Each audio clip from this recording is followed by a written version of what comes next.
নমস্কার, আপনারা দেখছেন এশিয়ান টাইমস টিভি। আপনাদের সাথে রয়েছে আমি মন্দিরা। আমি এখন দাঁড়িয়ে রয়েছি আগরতলার প্রাণকেন্দ্র জগন্নাথ জিউ মন্দিরে। আপনারা দেখতেই পাচ্ছেন সকাল থেকে ভক্তদের ঢল এখানে নেমে রয়েছে। সবাই আনন্দে উৎসাহে উপস্থিত হয়েছে জগন্নাথ দেবের রথযাত্রা পালন করতে। কথিত আছে যে একবার প্রভু জগন্নাথ দেব তার ভাই বলরাম এবং বোন সুভদ্রাকে নিয়ে তার মাসির বাড়ি গুন্ডিচা মন্দিরে যাবার বায়না ধরেছিলেন। এদিন থেকে এই দিনটাকে এত সুন্দরভাবে জগন্নাথ দেবের রথযাত্রা হিসেবে পালন করা হয়।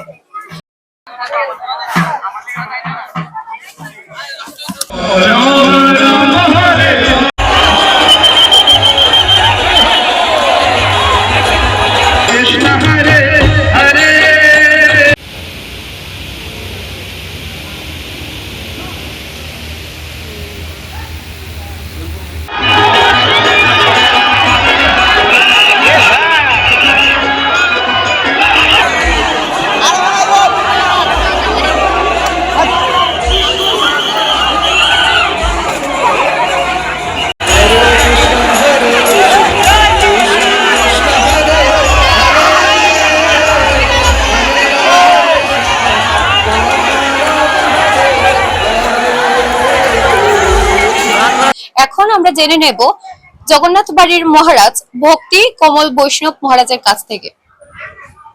আপনি আজকের এই রথযাত্রা নিয়ে কি বলতে চান? রথের মহিমা শাস্ত্রতে অনেক প্রকার বর্ণনা করেছেন। রথ বলতে যেমন রথযাত্রা মানে দ্বারকা হইতে বৃন্দাবন যাত্রা, তাকে বলছেন রথযাত্রা। দ্বারকা হলো ঐশ্বর্য পীঠ, বৃন্দাবন মাধুর্য পীঠ। ভগবান পরমেশ্বর শ্রীকৃষ্ণ বৃন্দাবন লীলা করছেন মাধুর্য রূপ, মধুর বৃন্দাবন। আর তিনি দ্বারকায় ঐশ্বর্য লীলা প্রকাশ করেছেন।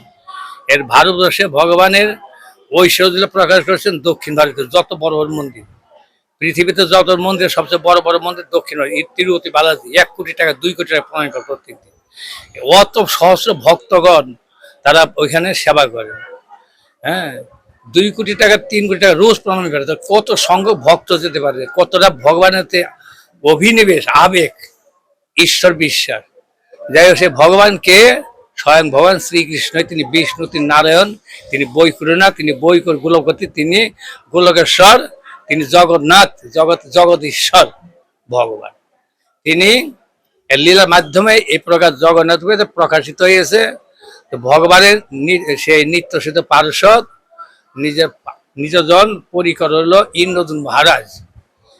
সত্য যুগের ইন্দ্রদূত মহারাজের মাধ্যমে নীল মাধব পূজিত হতেন। তিনি তখন ওই নীল মাধবকে দর্শন না দিয়ে ইন্দ্রদূত মহারাজকে জগন্নাথ রূপে দর্শন প্রদান করেছেন। দর্শন দিয়ে বলছেন, আমি এই জ্যৈষ্ঠী পূর্ণিমাতে আমি আবির্ভূত হয়েছি। স্নান যাত্রার উৎসব হয়ে গিয়েছে, এখন রথযাত্রা উৎসব, যে আমি বছরে একবার করে আমি বৃন্দাবন যাব, জন্মস্থান দর্শন করব। জন্মস্থান গুন্ডিচা মন্দির। লক্ষ্মীদেবী বলেন তুমি ওইখানে বৃন্দাবনে কেন গোয়ালি নিয়ে, এখানে দরিদ্রা সব, এখানে কত ঐশ্বর্য এখানে কেন যাবে? বলছে আমার জন্মস্থান ওইটা, ওইখানে ভালো লাগে, আমার জন্মভূমি, আমি ওখানে আবির্ভূত হয়েছি গুন্ডিচা মন্দির। এই বিচারে তিনি আজকে সেই জগন্নাথ রথারোহণ করে এইখানে আগরতলা শহরে বিশেষ রাজপথ দিয়ে পরিভ্রমণ করবেন, ভক্তকে দর্শন দিয়ে ভক্তকে আনন্দ দিবেন। ইয়ার পূর্বে এক পক্ষ কাল 15 দিন পর্যন্ত তিনি এক লীলা জল লীলা অভিনয় করেছেন, অসুস্থ লীলা। কেন? ভক্তরা স্নান করিয়েছেন, জ্যৈষ্ঠী পূর্ণিমা দিয়ে স্নান যাত্রা উৎসব হয়েছে। ভক্তরা আনন্দ, প্রচুর জল, ঠান্ডা জল, গরম জল অভিষেক করেছেন। রকমারি কিছু দিয়ে দুর্গাপূজার সময় যেরকম ঠাকুরের অভিষেক করা হয় না, অনেক কিছু দিয়ে 2-3 ঘন্টার সময় ঠাকুরের স্নান করেন, বেদ উচ্চারণ করেন, অনেক কিছু করেন। এই বিচারে বলছে, ভক্তগণ তোমরা আমাকে এত জল ঢেলেছো, ঠান্ডা জল, আমি এখন অনবসর, মানে আমি এখন অফিসে যাব না, অবসর নিচ্ছি 15 দিন। এক পক্ষকাল আমি মন্দিরে থাকবো না, আমি অন্যত্র থাকবো, অন্যত্র। তিনি দর্শনার্থী জগন্নাথের প্রতিমূর্তি হলো রাধা মদন মোহন মন্দিরে গতকাল ছিল। হ্যাঁ, গতকালই গুণিত মন্দির মার্জনের পরে সন্ধ্যার সময় জগন্নাথ দেব এই 15 দিন পরে এই নেত্র উৎসব আর দর্শন দিলেন। নেত্র ভক্তগণ 15 দিন দর্শন না পেয়ে আকুল বেকরে খুব কষ্ট পাচ্ছিলেন। ভক্তকে সুখ দিবার জন্য সেই ভগবানের নেত্র চক্ষু স্বার্থের জন্য ভগবান দর্শন দিলেন।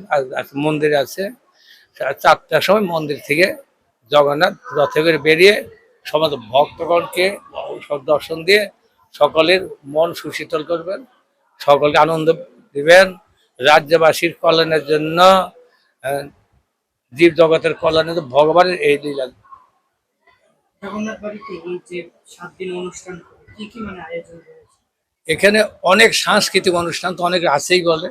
আর বিশেষ করে ইয়ার পূর্বে আমাদের হয়ে গেল রক্তদান শিবির, হ্যাঁ, স্বাস্থ্য শিবির, এগুলো হয়ে গিয়েছে। আবার পুনর্যাত্রা দিন স্বাস্থ্য শিবির হবে, জনসাধারণের কল্যাণ, বিনামূল্যে ওষুধ দান, বিনামূল্যে ডাক্তার চিকিৎসা সব কিছু হয়েছে।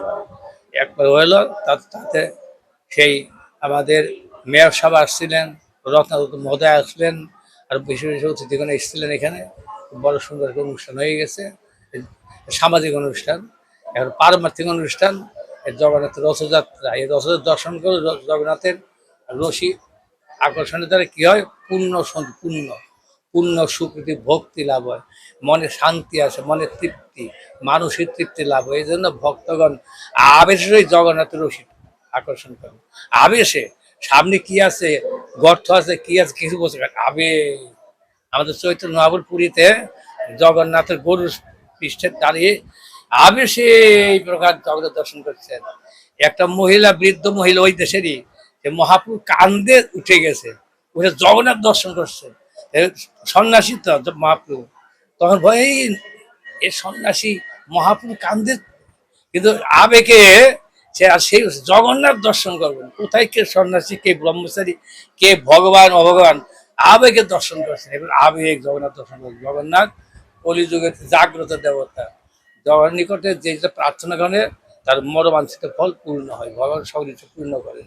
এই জগৎ রাজ্যবাসীর জন্য, জগৎবাসীর জন্য, ত্রিপুরাজ্যের জন্য, হ্যাঁ, বিশ্ববাসীর জন্য এই রথযাত্রা। বিশ্বতে সর্বত্র রথযাত্রা সনাতন ধর্মের আমাদের বড় কৃষ্টি। জগন্নাথের রথযাত্রা একটা পুরী ধামেতে সর্বোত্তম সর্বশ্রেষ্ঠ উৎসব। এই উৎসবে যারা যোগদান করেন, যারা সেবা করেন, জগন্নাথ দর্শন করেন, বলছে রথে ন বামন দৃষ্টা পুনর্নবী। রথেতে বামন জগন্নাথ দর্শন করলে পুনর্জন্ম হয় না, জন্ম হয় না, দিব্য জন্ম, আনন্দে থাকতে পারেন। আমরা মায়ার সংসার করে আছি, মায়ার থেকে আমরা কি উত্তীর্ণ হব, একমাত্র সাধুর সঙ্গ।